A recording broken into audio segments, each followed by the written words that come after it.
Many of you listening to me know what it's like to lose everything. You know what it's like to hit rock bottom. You know what it's like not to be supported. You know what it's like to be lied on. You know what it's like to experience emotional, relational, and psychological trauma. And it changes you because you don't know what you are made of until you have gone through something. Don't let the outside interference stop your growth. Where you put your energy, where you put your attention, where you put your focus is going to determine what you see. And that is the most fascinating and the most important thing you have to understand about the way that your mind works. It's called the reticular activating system. Your mind is literally designed to pay attention to the things that you notice. Rectify in yourself. Believe in yourself. Keep that faith in yourself.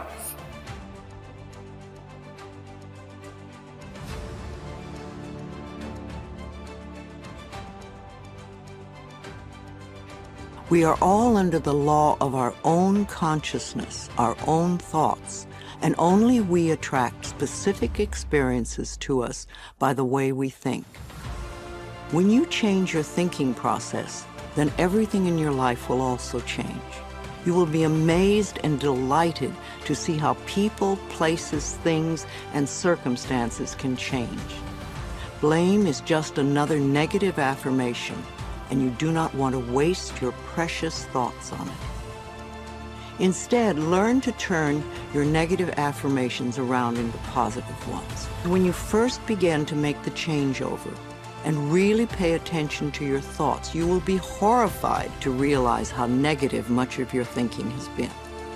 So when you catch a negative thought, just think to yourself, this is an old thought, I no longer choose to think that way. Then find a positive thought to substitute for it as quickly as you can. Remember, you want to feel good as much as possible. Thoughts of bitterness, resentment, blame, and guilt make you feel miserable. And that is a habit you really want to release. Another barrier to having positive affirmations work is feeling not good enough, that you don't deserve to have good in your life. If that is your issue, then you could begin with the section on self-esteem. You could see how many of the self-esteem affirmations you can memorize and then repeat them often. It will help change that worthless feeling atmosphere you might be carrying around to one of self-esteem and self-worth. Then watch your positive affirmations materialize. Affirmations are solutions that will replace whatever problem you might have. Whenever you have a problem, repeat over and over, all is well, everything is working out for my highest good, out of this situation only good will come, and I am safe. This simple affirmation will work miracles in your life. I would also like to suggest that you do not share your affirmations with others who may poo-poo these ideas. When you are just getting started, it is best to keep your thinking to yourself until you have achieved your desired results. Then friends will say, oh, your life is changing so much, you're so different, what have you been doing?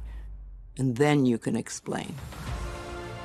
Go over this section several times until you really get the principles and can live them. Also zero in on the sections that may have the most meaning to you and practice the affirmations. And remember to make up affirmations of your own. The first affirmations for you to use right now are, I can do it. I can feel good about myself. I can make positive changes in my life. And you see, every time you try to go back, you can't do it. You can't do it. And the ingredients that make for a no-limit life are 5, in my opinion. The first is quality rather than appearances. You begin to change your thinking from appearances and how things look and how other people view me, okay? Because every time you find yourself upset in life about anything that anyone else has said, what you're really saying is what you think of me. is more important than what I think of me. All right? So you change from appearances to what I call quality thinking. Quality. What is the quality of my life?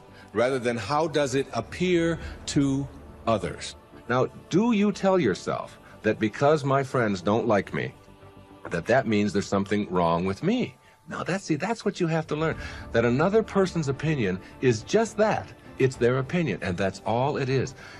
Every time you are upset, or your children are upset, because of what somebody else says about them, including their peers, what you are really saying in that moment, and this is really important, what you're saying is, what you think of me is more important than what I think of myself. And you must never give anybody that kind of power and control over you, because they will always have it. The funny part about approval, for those of you who really want it, now I'm here to tell you that I like approval. I enjoy it. I find it one of the most exciting things in the world. I like it when people read my books. I love it when people applaud. I like it when people tell me nice things and all. I like approval. I'm the first one to admit it. What I don't do is I don't need approval. There's a big difference between wanting approval and needing approval. When you need approval, it means you become immobilized when you don't get it, from making other people's opinions more important. Now, for those of you who say, yeah, but I want approval and I need it, and if I don't get it, and so on, then understand this. The people who get the most approval in life are the ones who care the least about it. And the ones who get the least approval are the ones who are always going after it. So if you want approval in this paradoxical way that I'm talking about it, stop needing it. Stop concerning yourself about it. Ask yourself, who gets the most approval in life? Think of the person that gets the most approval, and you'll see that that person couldn't care less what other people are thinking. They're so busy being, they don't have time to notice what their neighbors are doing. Thoreau said this, he said, if you advance confidently in the direction of your own dreams and endeavor to live the life which you have imagined, you will meet with a success unexpected in common hours.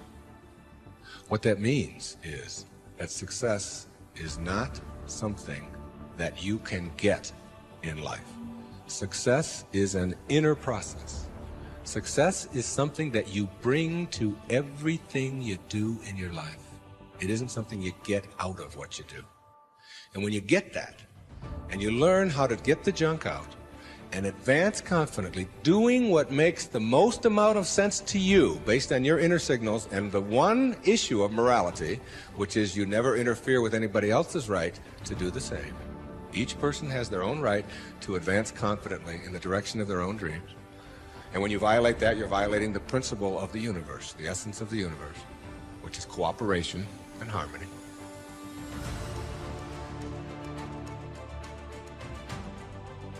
When things get crazy,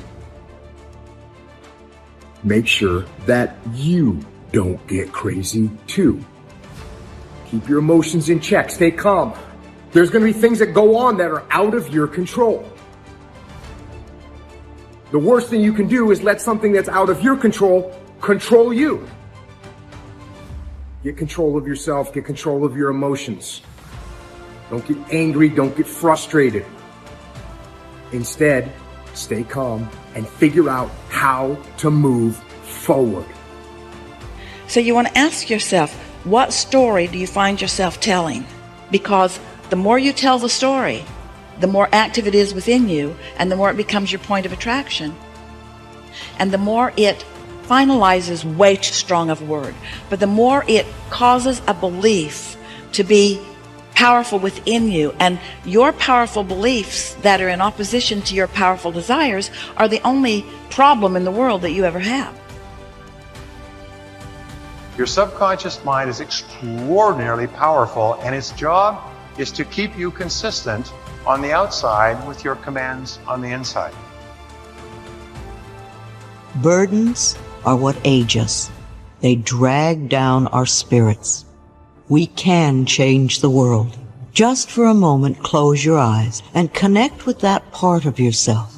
If each one of us would practice getting in touch with the treasures within us on a daily basis, we could literally change the world. And as Joseph Campbell said, life is a wonderful, wonderful opera, except that it hurts. So the question is, do you see it as the beautiful opera? Or do you just pay attention to the pain? You get what you focus on. If you focus on the things that are bad, they will become real. They will become exaggerated. They will begin to monopolize your thoughts. You'll see them everywhere. And at the end of the day, you're going to get what you focus on. They're both true.